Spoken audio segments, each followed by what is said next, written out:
Cricket മത്സരമാകുമ്പോൾ തോൽവിയും വിജയവുമെല്ലാം സ്വാഭാവികമാണ്.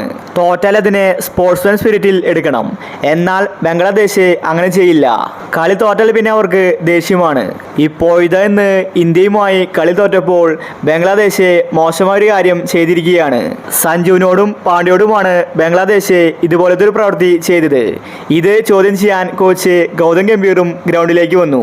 ഈ ഒരു സംഭവത്തെ പറ്റിയാണ് നമ്മൾ ഇന്നത്തെ വീഡിയോയിൽ നോക്കുന്നത്.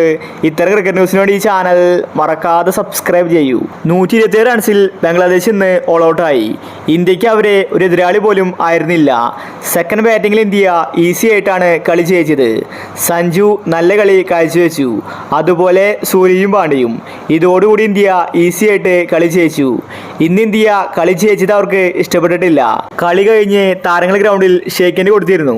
ആദ്യം പാണ്ഡ്യയ്ക്കാണ് ഷേക്ക് ഹാൻഡ് കൊടുത്തത്. പാണ്ഡ്യ കൈ കൊടുക്കുന്ന സമയത്ത് ബംഗ്ലാദേശ് ടീമിലെ ഒരു താരം കൈ കൊടുക്കാൻ സമ്മതിച്ചില്ല.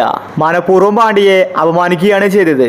കാരണം ഇന്ന് പാണ്ഡ്യയാണ് അവസാനം അടിച്ചു കളിച്ച് കളി ജയിപ്പിച്ചത്. പാണ്ഡ്യ അവസാനം വയർ നിറച്ചാണ് ബംഗ്ലാദേശിനെ അടിച്ചോടിച്ചത്.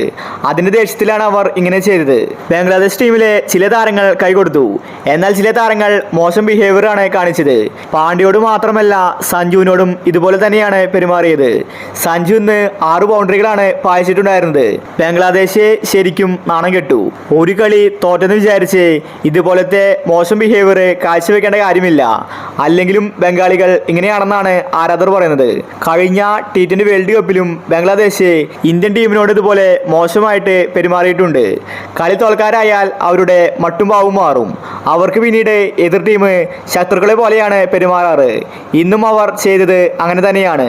അവർക്ക് തോൽക്കുന്നത് ഇഷ്ടമല്ല.